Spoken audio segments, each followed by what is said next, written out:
Hello, fellow music creators. My name is Sunny Money.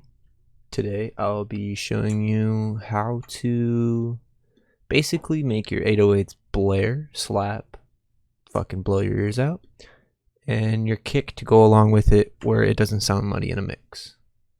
Here's a good example of that.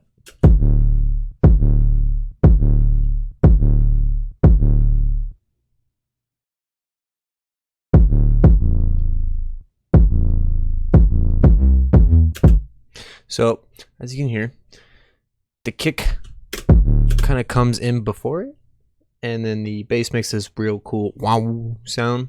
And what that does essentially in the mix is it will help it cut through the mix in certain parts of the song where the low frequencies don't tend to be so muddy and sound like they're clashing against each other.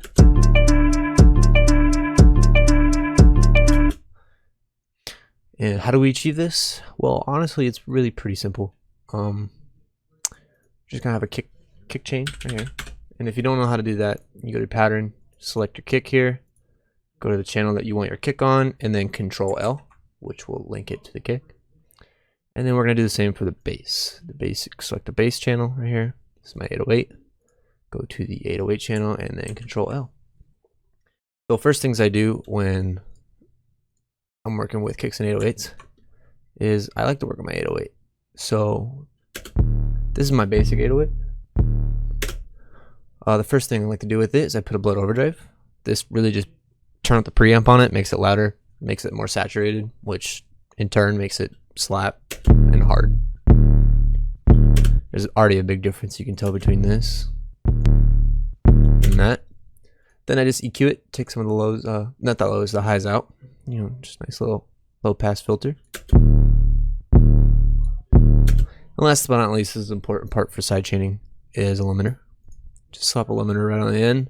Don't really do anything with the knobs because you're really going to be mixing it with either a compressor or the volume fader. There's really no need to use the limiter for anything unless you want to add like non-saturation and make it more like 8-bit-ish, but that's whatever. But once you have this all set up, just for a basic 808, you can do a lot of cool things like adding a compressor to it to make it even more slappish and to sustain. But this is basically what I do for a lot of my 808s that are nice and smooth. With the kick, it's pretty simple. I just take the actual kick, I go into the little wrench tab, and I just turn up the level on it. You know, 9 dBs, make it twice the intensity. That just makes it really freaking, you know, it clips and all. And what you can do to help it not clip is you just put a soft clipper on it, and that actually takes off the clipping. But you keep the volume of the sample, which is pretty dope in my opinion. Now from here,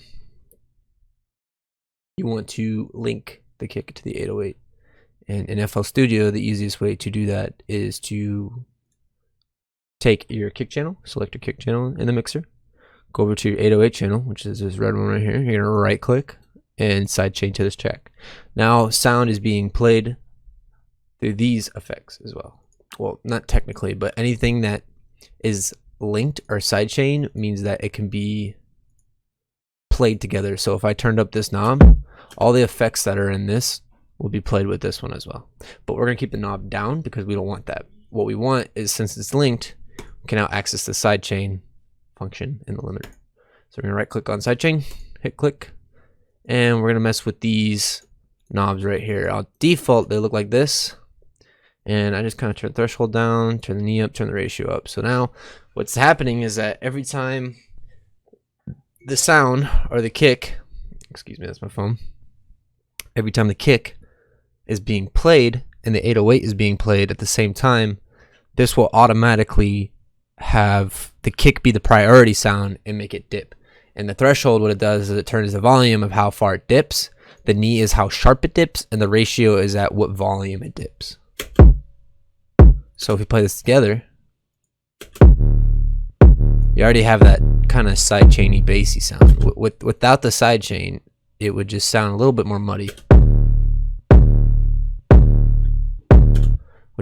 you don't want. You want that nice, crisp, you know. Really just adds a little bounce and flair to the whole mix, and it just makes it slap in general, honestly. One last trick you can do, because basically after you have this, it's pretty much said and done. You know, you have your 808 and kick all together, working great.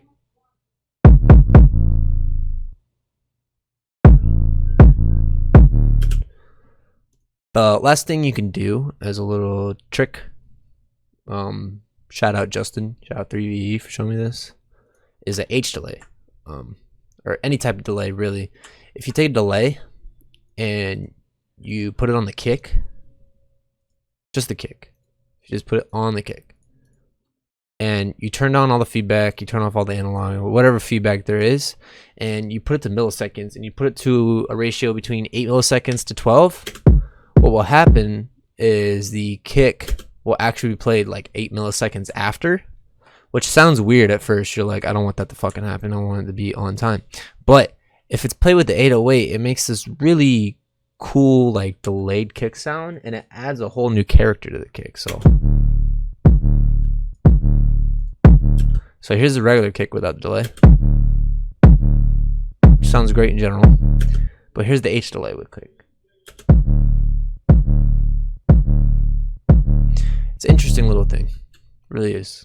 So yeah, basically that is the best way that you can get your kicks to sound good with 808s. And this works with any 808 and any kick. It just helps with the whole entire merging and mashing of kicks and 808s together. This technique can be used in any genre, any song that you possibly want to make. And overall, it's just something to really be knowledgeable about and to know about if you are serious and dedicated about working production and anything of that knowledge. My name's Sunny Money, and I hope you enjoyed this little tutorial, and soon more to come. Thanks.